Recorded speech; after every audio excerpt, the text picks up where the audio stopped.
Tov. Estamos en la comunidad Tov Ledot Lashem en Beersheba. Esta semana Parshat Shmini. Y un día adelantado estamos conmemorando aquí en Israel ya el Yom HaShoah, que el gobierno decidió dedicar el 27 de Nisan, bueno, este día adelantado a 26, para recordar el tema de la Shoah, el holocausto que sufrimos.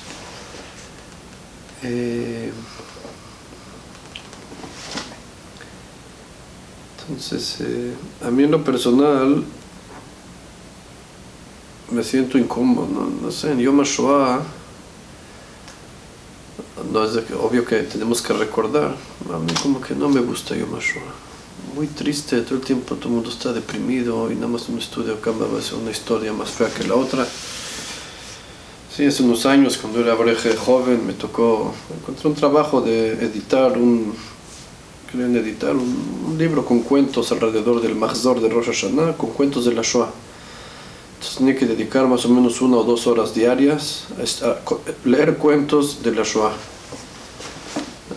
Hasta que un momento vi la depresión que me traía estar metido todo el tiempo en historia, cada vez una historia más terrible que la otra.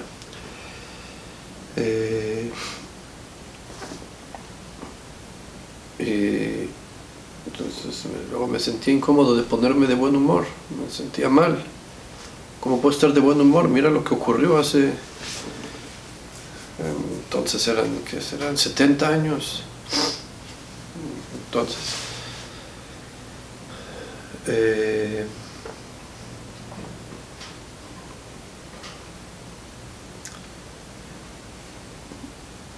digo, no es cómodo hablar del tema. Es un tema duro, es un tema triste. Escuché una definición que me agradó mucho hace unos años. Un Rosh Yeshiva importante, el Rav Zalman Melamed, el Rosh Yeshiva en Betel, él cuando habló de su rabino, el Rav Tzvi Yehuda, el hijo del Rav Kook, él dijo, aprendan a hablar en un Shabbat para rabinos. Entonces nos dijo, rabinos jóvenes tienen que aprender cómo expresarse o cómo ver las cosas, no solo cómo expresarse, cómo ver, analizar la vista que uno tiene que tener al mundo. Y dijo, la Shoah, terrible lo que ocurrió ahí. ¿Cómo la definió el Rav Tzvi Yehuda? Jurban Galut, la destrucción del exilio. Bemet, el exilio que a mí se ve una riqueza espiritual tan grande que vi ahí. El Rav Tzvi Yehuda dice que de verdad en las noches se levantaba llorando pensando en cuánta Torah se perdió ahí en la Shoah. Cada rabino de cada pueblito era un genio que hoy podría ser un Rosh Yeshiva uno por uno, y miles de ellos, y tanto. Y no solo la Torah, sino tantos Yehudim, un dolor. O sea, se levantaba llorando de dolor. Y aún así, se destruyó el exilio. O sea, fue un final duro y trágico para nuestro exilio, de estar fuera de nuestra tierra. Pero dije, fíjense bien cómo lo llama. Se destruyó el exilio. Quiere decir que después hay esperanza. Quiere decir que después se destruyó algo para construir algo más grande, para construir algo más no quiero decir más importante, pero para construir algo más grande, la fase que sigue. Nuestra visión siempre tiene que ser hacia adelante, con esperanza. Cuando escuché eso entendí por qué me era tan incómodo. ¿Sí? Cuando uno escucha Yom HaShoah, es nada más cuentos tristes. También en la próxima semana Yom HaZikaron, no aprendan el radio, solo gente que se murió. Estoy de acuerdo que hay que entenderlo, hay que escucharlo, hay que sentir el dolor, pero hay que entender que tiene un emshech, una continuación. Hay una tendencia de depresión, porque si la gente siente que entre más deprimido estés en Yom HaShoah, más de decir, en Yom HaZikaron, estás cumpliendo la mitzvah del día. No funciona así. No hay mitzvah de deprimirse, al revés. La tristeza y la depresión son impurezas, son tumá. No tiene que estar contando chistes en Yom HaShoah. Pero hay que entender el significado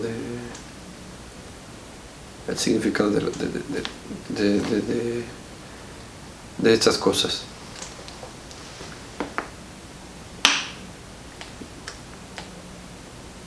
El Zohar HaKadosh dice, vi hace unos meses, todos saben que cuando fue entregada la Torá, el pasuk es una expresión muy peculiar, muy extraña, que dice Roim et hakolot, estaban viendo las voces. Las voces se escuchan. Ellos veían con los ojos las voces en vez de escucharlas con los oídos. Algo Roim et hakolot. Algo muy raro. Cada quien, todos los exégetas, todos vienen a explicar qué intención tiene la Torah con decirnos que se ven las voces en la entrega de la Torah. En el Zohar dice algo, bueno, para mí muy novedoso.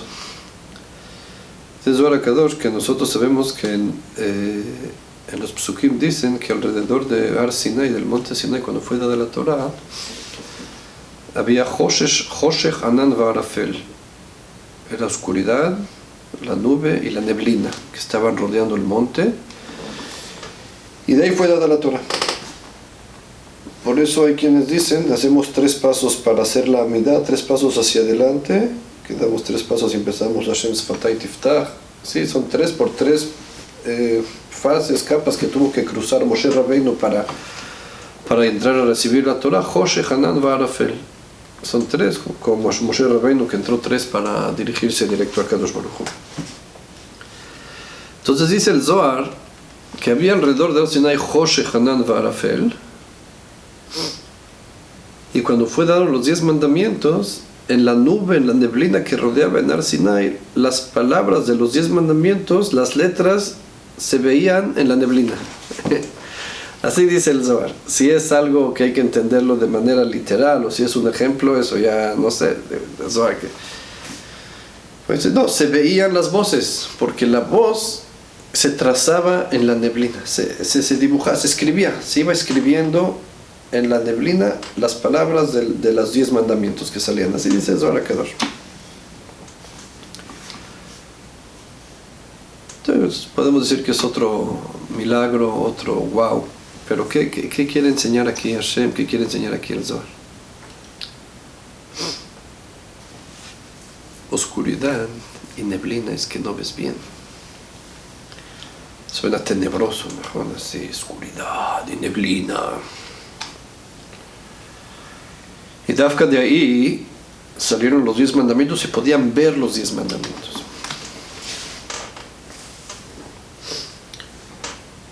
La regla es, y así funciona el mundo, así lo explica el Maharal, desde la creación del mundo, Vayei Erev, Vayei Boker, se hizo noche, se hizo de día, Yom Echad, primer día. Dice el Maharal, Eaeder Kodem Leavaya, la falta que siempre antecede a la existencia, la carencia antes de la existencia, la noche antes del día, la oscuridad antes de la luz. Para yo ver la luz necesito primero la oscuridad. Así funciona, así creó Dios el mundo. Así funciona. También en nuestra Parshat Shmini, que vamos a leer en Shabbat, la inauguración del Mishkan, tan festivo, todo, los primeros días de Pesach leímos los 12 Korbanot que día cada Shevet, el presidente de cada Shevet, que el primero, segundo, tercero, iban trayendo, qué festivo, qué. Y después de todo, en la inauguración del Mishkan, el día entraron Nadav y Abiú, los hijos de Aarón, hicieron una ofrenda que no debían y murieron. Los dos hijos mayores, que eran tzadikim muy grandes, los hijos de Aarón a Cohen, murieron en plena inauguración del Mishkan, el día más festivo que Am Israel tenía.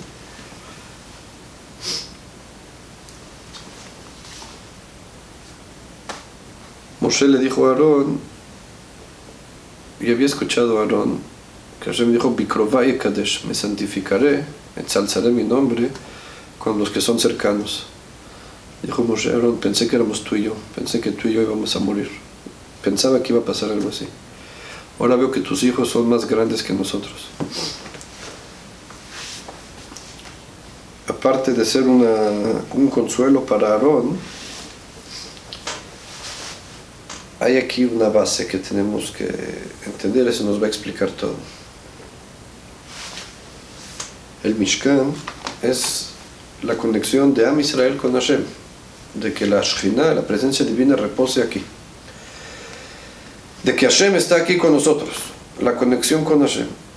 Nuestra conexión con Akadosh Baruj Hu, eso lo tenemos que saber cada uno de nosotros, no es también un inciso de mi lista de quehaceres, no es parte de mi folclore y no es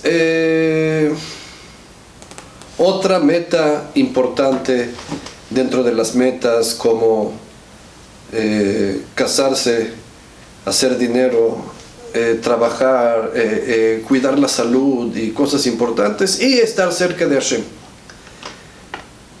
Sí, por no decir ir al mundial y comer nachos y rezar a Hashem. No, también si digo la salud y la familia y la cercanía a Hashem, las cosas más, tampoco.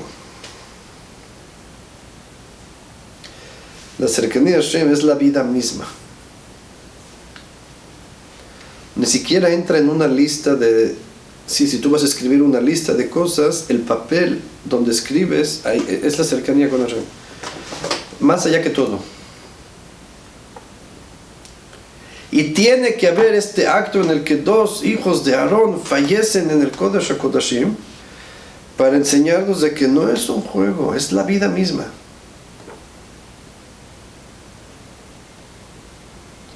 Eso es la cercanía de Hashem, que no pienses diferente.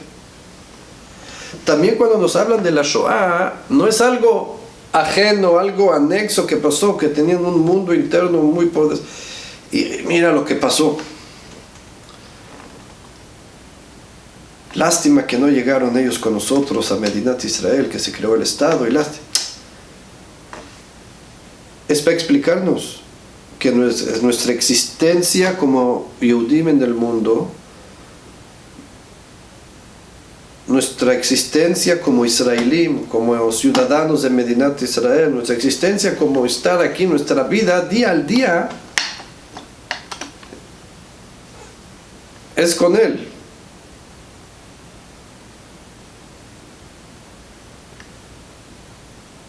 Cada vez que viene algo grande, le antecede algo que lo oscurece para que luego salga la luz, así como dice el Maharal.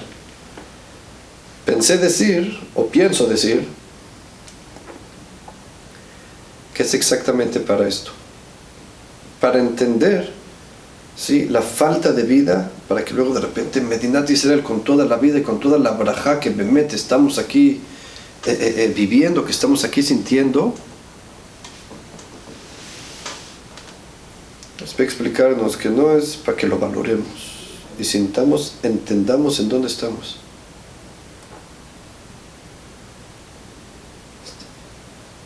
No es nada más para poder estar aquí cómodos y poder ir al teatro y comer sushi y jugar fútbol.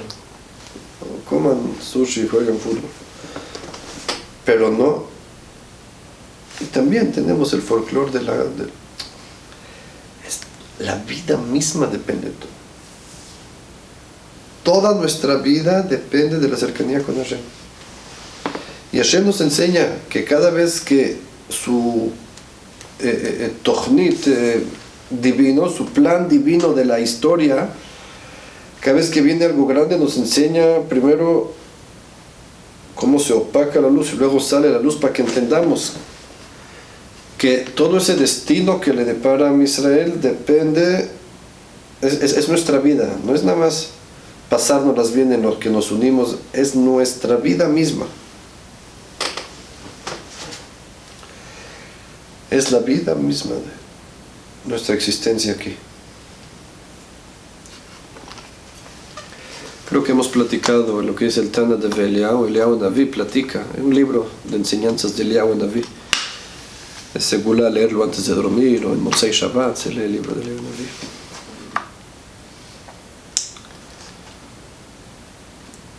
Y cuenta ahí que Eliyahu Naví fue una vez a un pueblito de pescadores, un pueblito, ¿no?, a la playa. Me vio a un yehudí, fue a hablar con él. Eliyahu Naví parecía rabino, así, con disfraz de rabino, con barba. Bueno, me lo imagino yo con barba. Entonces le dijo al pescador: Shalom leja, Shalom Moriv, sacó al rabino, ¿cómo está? Y empezaron a hablar y le pregunta a Eliyahu Naví a este señor: dime una cosa, ¿tú estudias Torah? Me gustaría, pero no se me da. No puedo, quiero, pero no se me da. Leo y no entiendo nada, no se me da. No puedo. Cuando le pregunta a Eliyahu Naví: ¿tú qué tal eres pescando con las redes? Dijo: Rab, soy el mejor pescador de la zona, no por orgullecer. Me ve. Yo tengo una capacidad de hacer nudos en las redes, y si alguien se le echa a perder lo puedo reparar. Todos vienen y me piden a mí ayuda para arreglar las redes.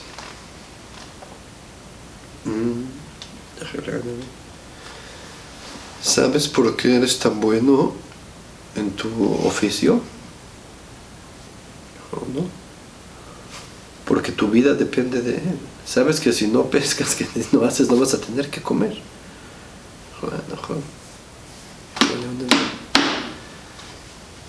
Si supieras que también tu estudio de Torah, tu cercanía a Hashem, es como tu vida y más, también podrías estudiar. Si verías el estudio de Torah como tu base, lo que te da vida, también estarías estudiando.